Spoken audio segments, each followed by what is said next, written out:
Welcome to We Get Work and the Year Ahead 2024 podcast series. Covering workplace issues from both subject matter and industry perspectives, the 19 episodes provide both big picture trends and detailed tactics that can help employers achieve their workplace ideal while remaining real about regulations, compliance challenges, and more in 2024.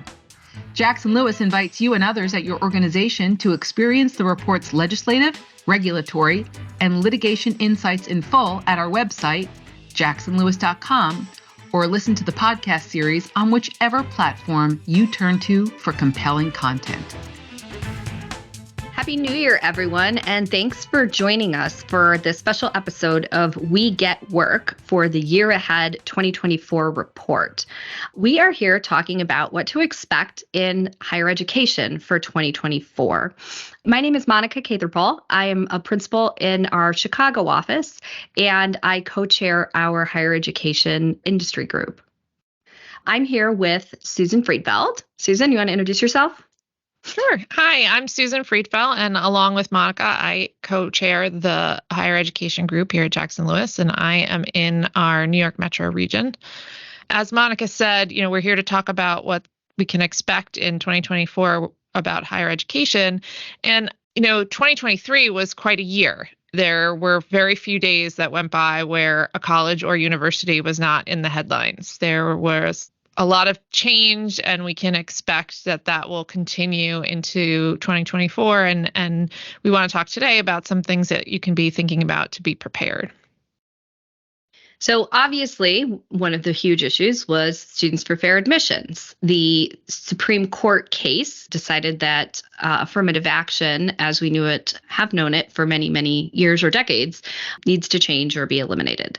So looking to 2024, we know that schools have been reevaluating their admissions processes ever since June of 23 when the decision came out, and probably before then as well, because we all sort of knew how that decision was going to go. We think that there will be challenges to those admissions decisions, and we'll see those lawsuits come up as soon as this admissions cycle closes. Schools have been trying all sorts of things to, maintain their commitment to diversity, equity, and inclusion, including among their admissions classes, while still complying with the Students for Fair Admissions decision. And we'll see which ones of those are going to hold up under challenge. There's a lot of good lessons for other parts of college and university operations in that as well. So this applies to managing employees or selecting board members, things like that. Anywhere where you are considering a protected category as part of substantial decision like employment or admissions, you're going to have to consider what Students for Fair Admissions did or said. And we'll take those lessons from whatever lawsuits come out and apply them in different settings. Overlapping with this is the upcoming Muldrow decision. We heard arguments about a month and a half ago in that at the Supreme Court. And that decision is going to decide whether the adverse impact element that we have always had in an employment discrimination challenge, sort of the bar will be lowered is what we're expecting. And that may open up areas of challenge to, like I said, employment decisions, including on campus or election of board members, other things, as it overlaps with Students for Fair Admissions. So that's definitely something to keep track of. Another thing that we have seen is speech issues on campus. It has been a challenging time, not just for college presidents, but also for administrators in general, because they're trying to navigate whatever's in the headlines, but that's not where these issues start or end. Susan? So universities have always been a hotbed for speech, and for some public institutions, of course, there are First Amendment considerations, but even for private institutions, there are questions of academic freedom and what the boundaries with respect to academic freedom versus the need to balance the desire to have a respectful environment and ensure that everyone feels safe and comfortable. This is quite a tightrope act these days. We've seen in congressional hearings and in the press that it's been very challenging. So Without getting into the weeds too much, we do want to point out that we think that 2024 is a good time to kind of look at these policies about speech and academic freedom and make sure that they align with your institutional values. And also look at them for practicality. Make sure that they are broad enough to allow you to make the decisions that you need to make. You have a plan for how you're going to implement them and how you're going to enforce them, because that is where a lot of times things get complicated.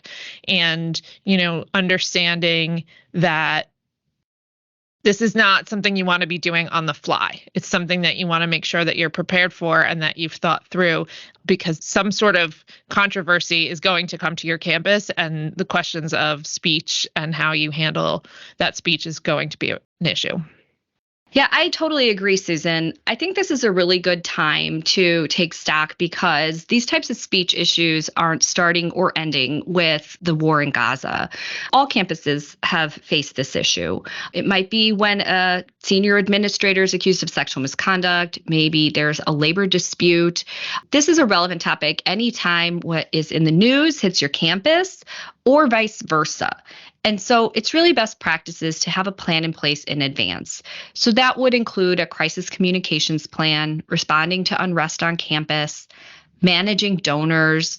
Basically, you want to take a beat now and look at those things and bring in all the people that need to weigh in order to create a proactive instead of a reactive plan and situation. So bring in your board, of course, bring in your president, bring in comms, HR, legal, DEI. All of these groups and administrators should contribute to a plan so that you can manage it when it happens. The other thing is that this is more and more relevant as, Gen Z is on campus and Gen Alpha is just around the corner. We have found overall, obviously there are exceptions, but these generations are socially and politically active. They're very aware and they're very outspoken. So you want to make sure that your values and your policies and procedures are all aligning and also adapting to what they demand from their institutions.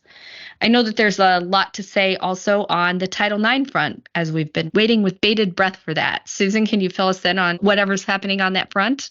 Sure. The latest news is that we are now expecting that the final regulations will come out in March.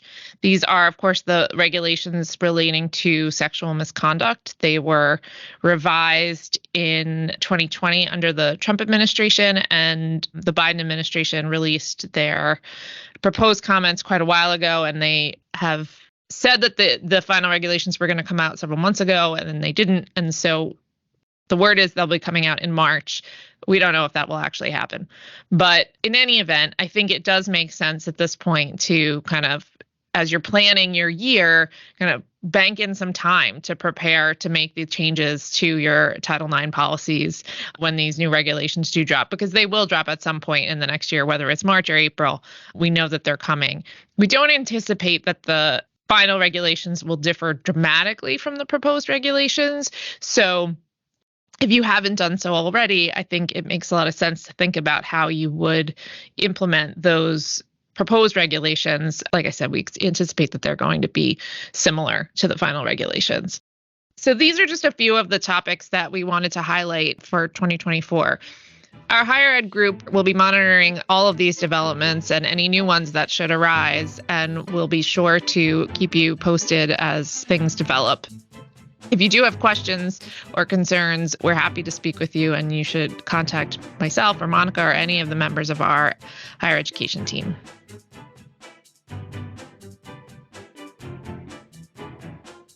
Thank you for joining us for the Year Ahead 2024 Special Edition podcast series. Please tune in to our next episode, where we will continue to tell you not only what's legal, but what is effective. All of our Jackson Lewis podcasts are available to stream and subscribe on Apple Podcasts, Google Podcasts, Libsyn, Pandora, SoundCloud, Spotify, Stitcher, and YouTube.